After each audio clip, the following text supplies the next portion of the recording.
Good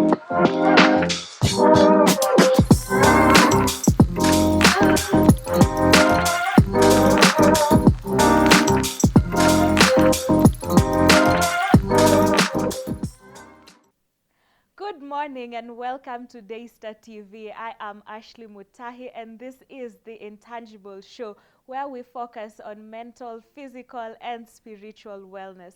This being the first episode, we will be getting to know what these three terms mean and what they entail so as to get an all-rounded understanding. Statistics show that lifestyle diseases are affecting 70% of the population, with over 7 million deaths each year. 30% of these deaths are attributed to lifestyle diseases. Nearly 1 in 5 adults are living with a mental illness. In studio today, I will be joined by 3 people. One is a pastor, one is a mental health advocate, and the other is a fitness coach. You will get to know who is who shortly after this break.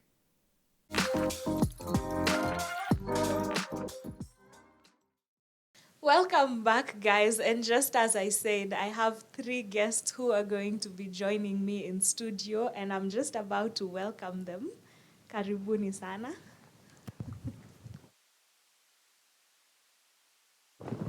Welcome, guys.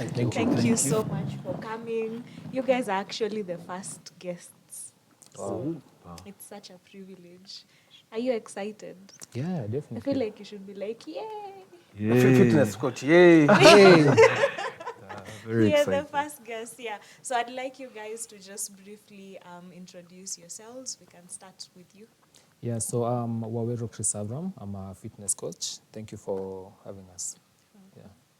All right, so my name is James Ponsa. Doing masters in counseling psychology.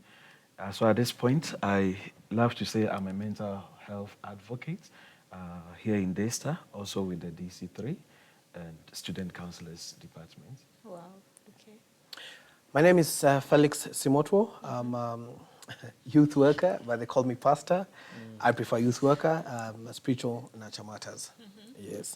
Okay, so I'd like us to just dive right into it. You being a fitness coach, you being a mental health advocate and a pastor, I'd like you guys to briefly describe or define these terms. What exactly is physical wellness? What is mental wellness? And what is spiritual wellness? Okay, well, physical wellness is any action that you undertake to strengthen and care for your body. So we usually say physical wellness is connected to other forms of wellness like emotional, yeah. So any action that you undertake, and an example would be maybe meditation or exercise, usually reforms into better, maybe emotional wellness, yeah. So any action that you do to strengthen and care for your body is physical wellness, yeah. Okay. All right, so when it comes to mental health, I would like to quote the World Health Organization, their definition for mental health. They have said it is the full and harmonious functioning of the whole personality.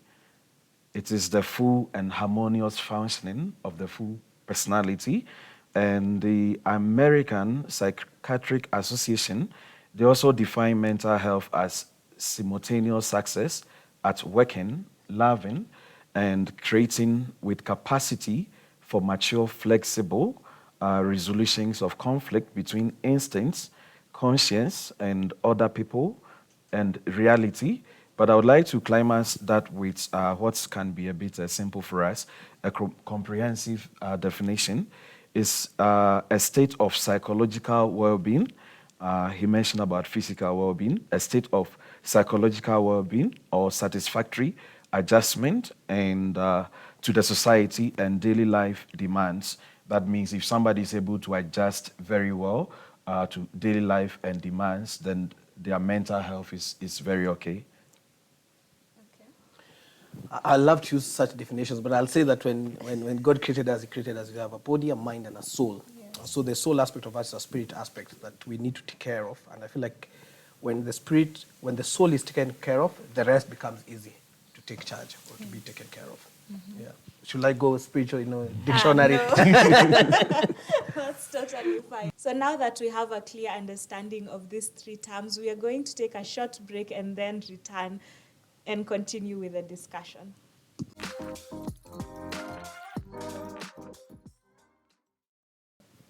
Welcome back, guys. And we have been talking about mental, physical, and spiritual wellness. And I got the chance to interview a few students on the same. I want us to take some time and watch the clip and then get to discussing these issues. Good morning. Morning. What's your name? My name is Benjamin Gashari. Okay, today we are going to be talking about mental, physical, and spiritual wellness. And I have a few questions for you. And the first question is, between the three, is there any that you give more priority to? I would say mental and also spiritual. Yeah. I can start with spiritual, then mental, then physical. And how would you rate your physical wellness? Do you eat clean? Do you ever work out? Do you ever really even just go for tests?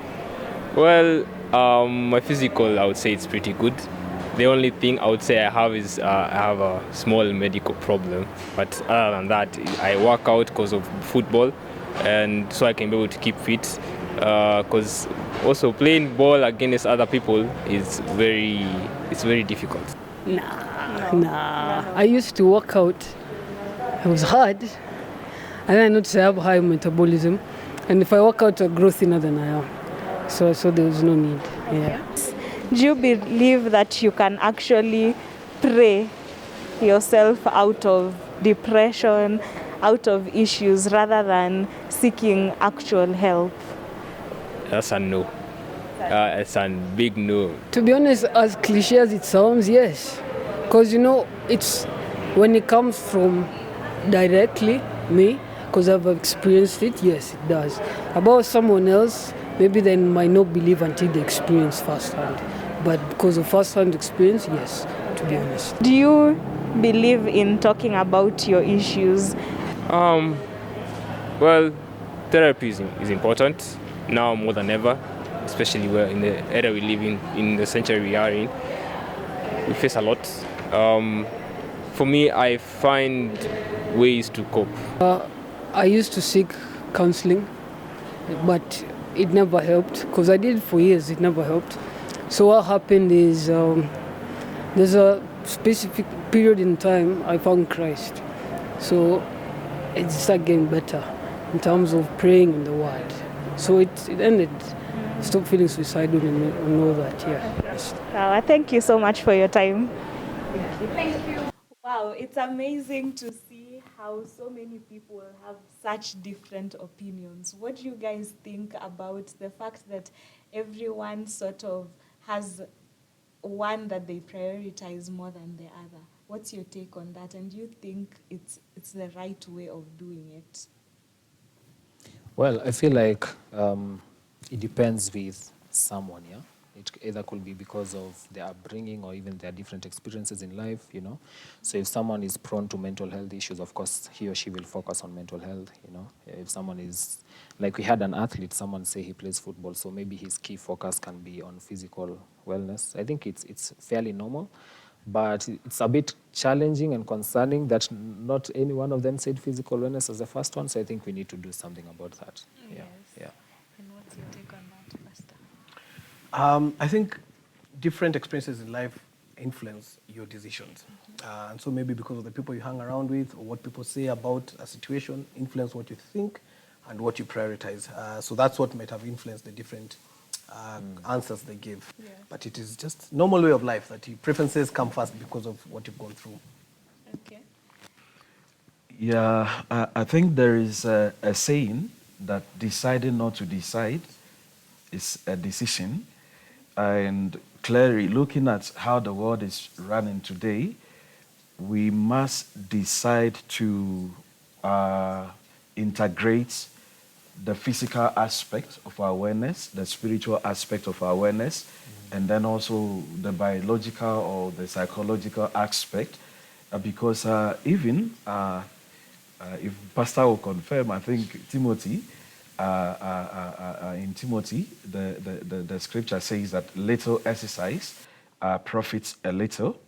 Yeah, then again, there are chemicals in the brain that when you do exercise, they are enhanced, they are produced like the endorphins, so sometimes you may want to just go and do physical exercise to just feel good, and that can help your mental health in a way, so to me, I think integration is very key. We should not sideline going for mental health counseling or something. We should incorporate seeking spiritual counseling or help, and then the physical exercise. We should combine everything so that we are holistic. Yeah, so to me, I'll look for integration rather than looking at just one aspect. Yes. And speaking on the physical wellness, Yeah. actually none of them said that is their first priority. And to me, I feel like that's an issue. What do you have to say about that? First of all, I agree. I honestly feel like it's an issue. There's a lot of misconceptions around it. Some people think if you are working out, it's purely for fitness, or not for fitness, for beauty. There are some people who say it's like, have you guys met people who say I can't go to the hospital unless I'm sick? Yeah. But that could also mean you have an underlying condition which you do not know until you go get checked. It's the same thing with physical wellness. Yeah, we need more people to absorb it, embrace it, so that not only does it make you look better, also makes you feel better. Like he said, sometimes working out can release, even for lack of a better word, negative energy. There are people who go to box, to take out their stress. There are people who run to take out their stress. So we need to look at it more as an avenue for holistic growth. Yeah. And that way, once we change our mindset, I believe more people are going to embrace it. Yeah, Yeah, that's yeah. very true. Another question that I was very eager to ask was that one of, do you think you can pray and get rid of things like depression, anxiety, without really seeking therapy and counseling? And we had, I think, one person saying they believe prayer can actually heal all that, but I'd like to hear your take on that. Yeah, thanks. And I think that is because also sometimes it's upbringing. Maybe they're from a family where the first thing first we do is that we pray first, and thereafter we seek help. But I think wisdom is important in life. And I think God created us all with different abilities, capabilities, strengths, and it's all for the good of all of us, and thereafter for His glory. And part of that is abilities for us, some of us to become doctors, some of us to become psychologists, and that is to help all of us as a community, as a people, to become better. So I think we need to recognize that everyone has a role. God has an overriding role, but because He's God, then He gave people wisdom and abilities to do some stuff. So don't run and think that everything is spiritual and you have to just pray and seek. It is important to go and seek help, because there is also part of that help. I think some of us over time we have, if I may use this term, which is not very nice, over spiritual things, spiritualized things. It doesn't cut. And we even have people who don't take people to hospital until they die, thinking that for sure God has to check in. But I'm thinking, guys, that's not wisdom, man. I think God gave us wisdom to seek help where it is important. It is important to pray, because then importance of prayer is first that you recognize that there's a superior being who's God, who's in charge of your life. And thereafter, it's important for you to seek help, because He's the one who created all these opportunities. So don't neglect what is next door, thinking that for sure God has to check in. Then I think that is lack of wisdom.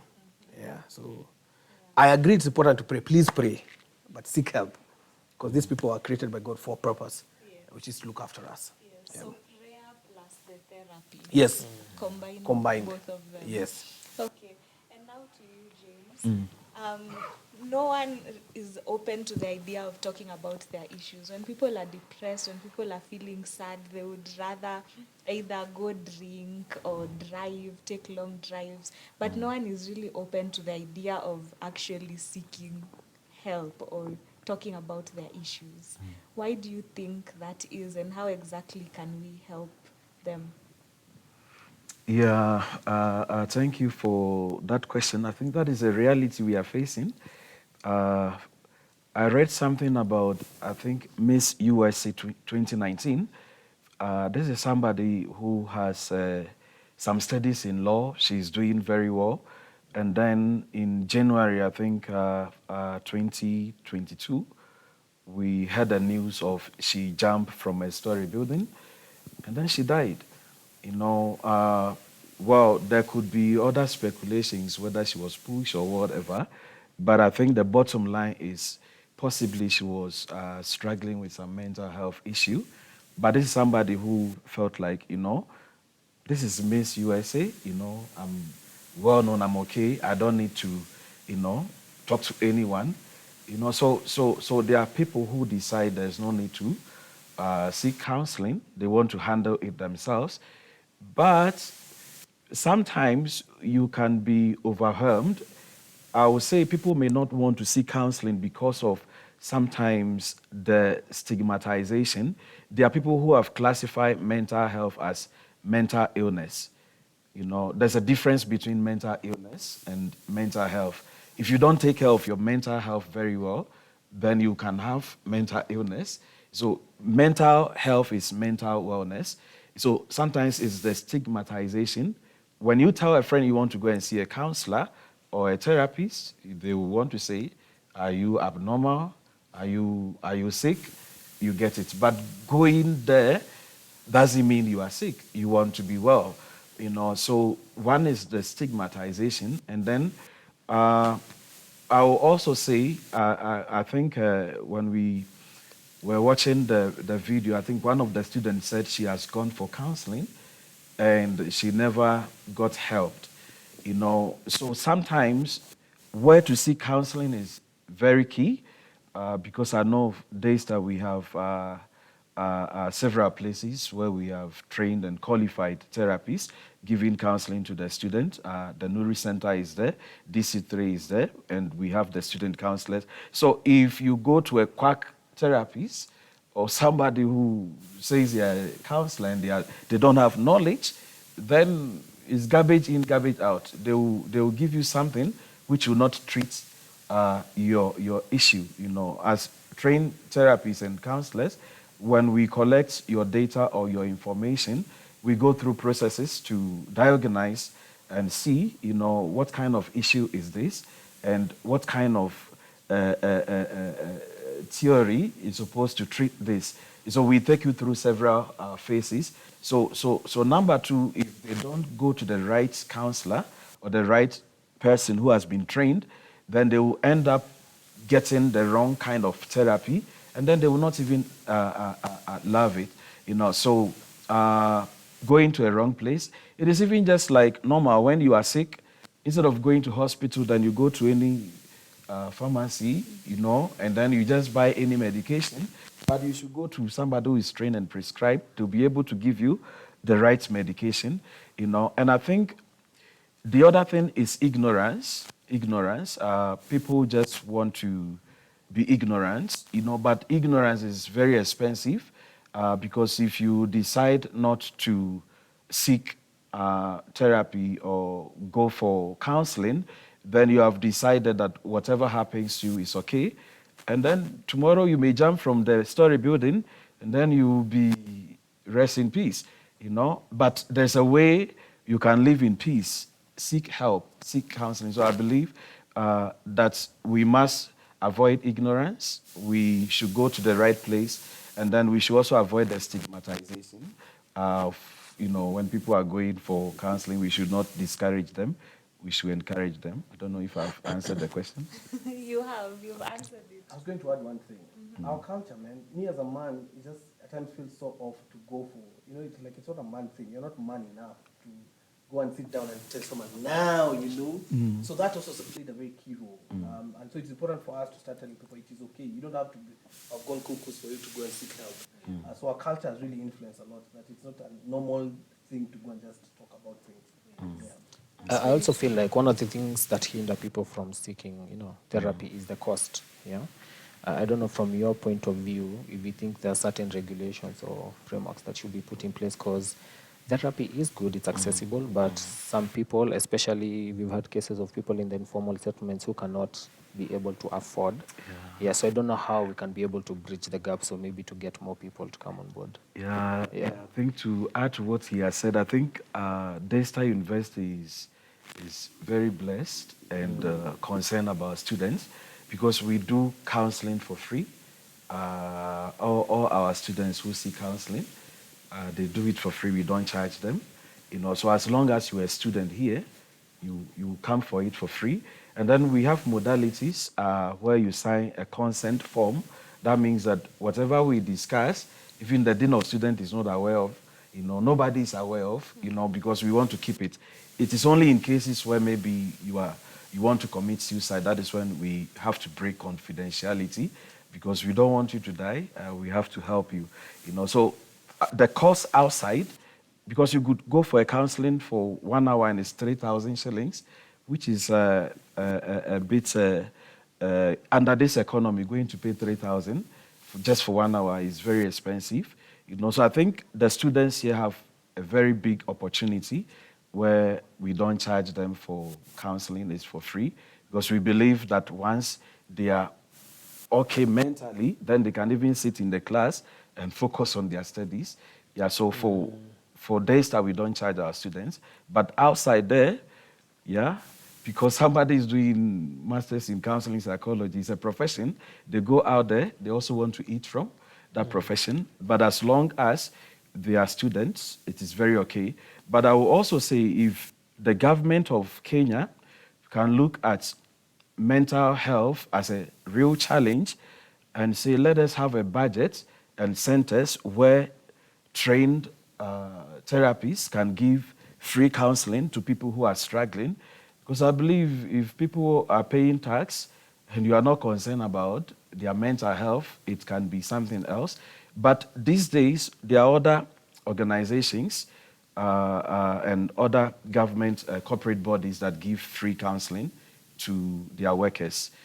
So I think maybe outside that the government should push some money for free therapy. Yeah.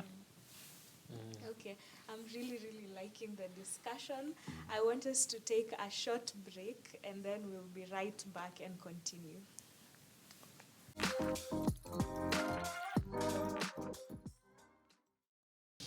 Welcome back to the show, guys. I am in studio with three amazing guests, and I'm honestly learning so much from them. And I feel like we need to discuss about this mentality of people thinking that just because they are slender, they do not need their monthly, yearly checkups. They don't need to eat healthy. They're just comfortable. Because when you look at the rates at which people are dying from lifestyle diseases, it's actually quite sad. And there's no way to get them to hospital because they feel like they're fine when they're really not. How can we help that? How can we just get rid of that mentality of I'm fine? Yeah. I think it's by changing the narrative. Let me give you a bit of history as to how that came about. If you look into the 1960s, 70s, where modeling now became, for lack of a better word, more expressive, yeah? Yeah, they used to think like the perfect body is someone who is slim and slender, and if you're a bit plus size, maybe you need to do something about yourself, yeah. So people grew up, and basically because that is what was being pushed in movies and magazines, people grew up thinking that's the perfect body. So anyone who looks like that feels like they're okay.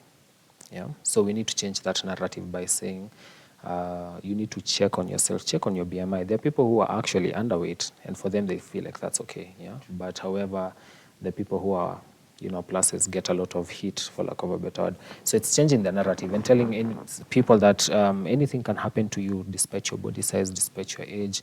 So regularly check on yourself, make sure you eat well, make sure you pay attention to changes in your sleep patterns, anything can trigger something in your body and you need to be aware. Yeah. Yeah. Okay, and over to you, Pastor. For someone out there who would like to just make a change in their life and maybe be more spiritual, build their spiritual wellness, where does one start? What advice would you give them? And not just starting, but also keep up. Don't just give up, because most people really start for 2 days and then they end up giving up. Yeah. Thanks for that question. I think one of the things that is important for us to note is there's no need for me to take care of myself so well in terms of physical, and I look fit and I look all it, and my mental space is all good, and then that's it. And that's for nothing else other than where you're going to in terms of life. And I think there's all of us, how we grew up in terms of even our culture as Africans, that our spiritual aspect is very important. We grew up in a space where most of us either were taken to Sunday school, and our parents said church is important because we recognize that we are who we are because of what God, the role God has played in our lives. And I always say it's kiburi kidogo to thereafter.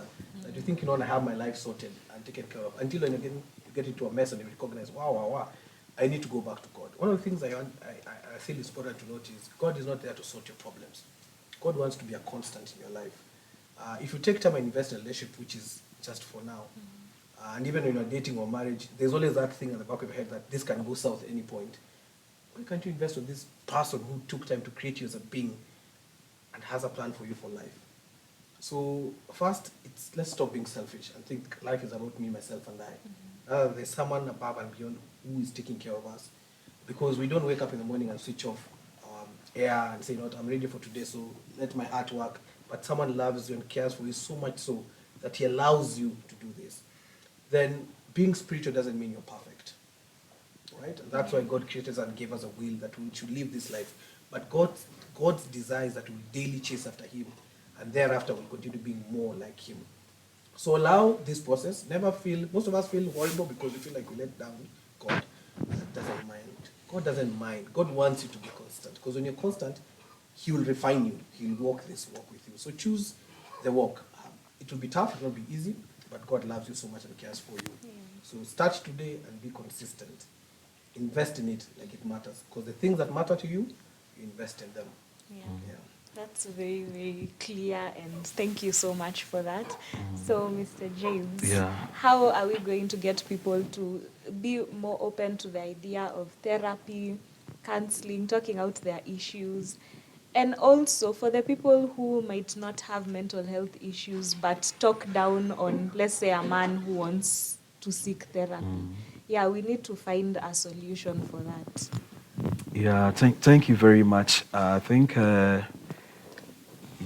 what needs to be done, and let me just start from the last one.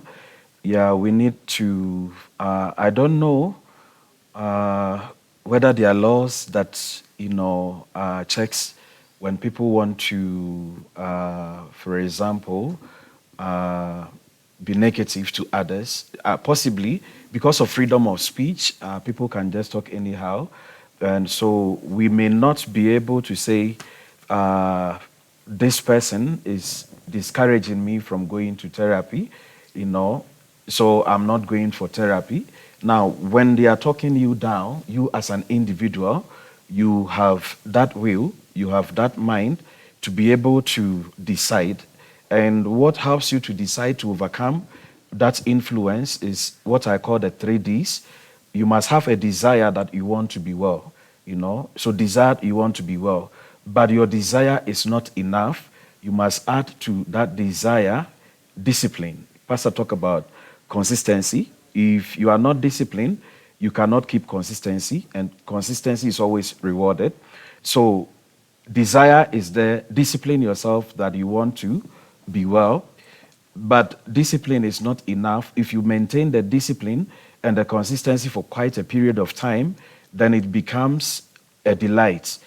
A delight. And I would just like to climax with an acronym I've done for mental health. I will run it briefly, so that if people can look at this mental health positively, the M is you should be able to maintain a healthy mindset in a healthy body. Because you can have a healthy body and then your mind is not, your mind is loaded with a lot of things.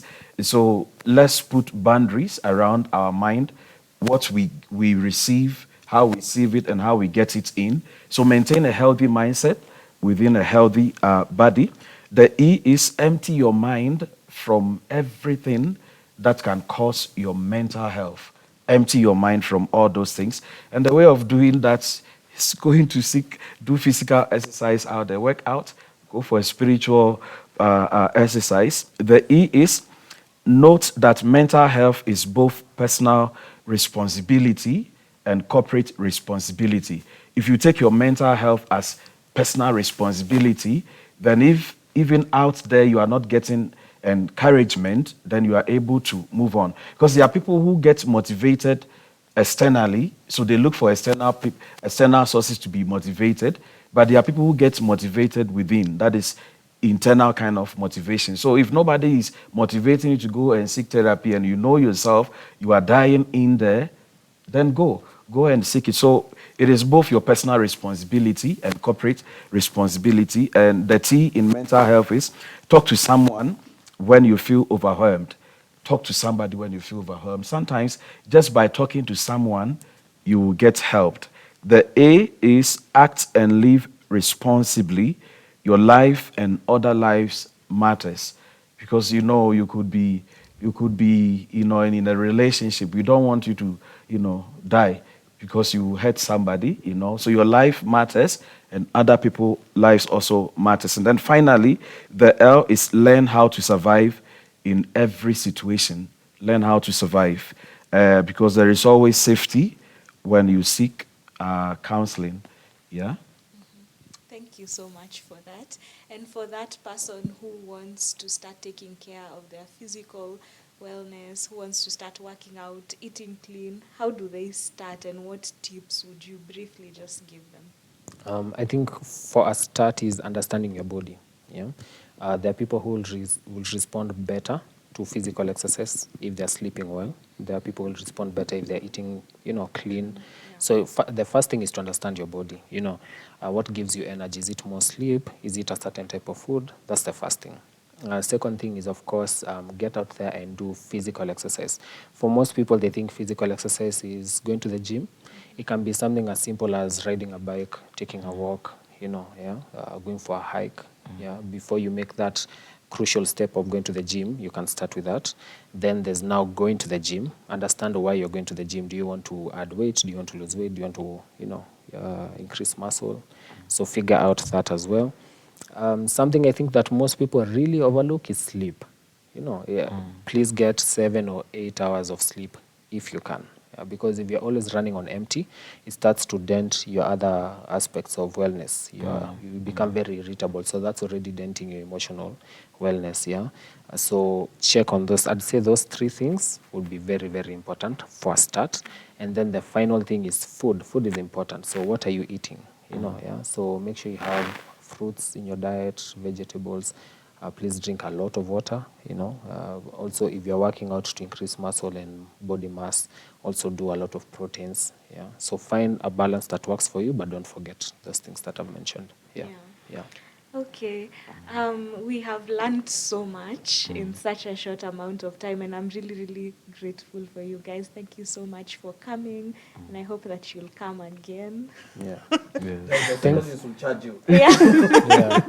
Per hour, right? Yeah.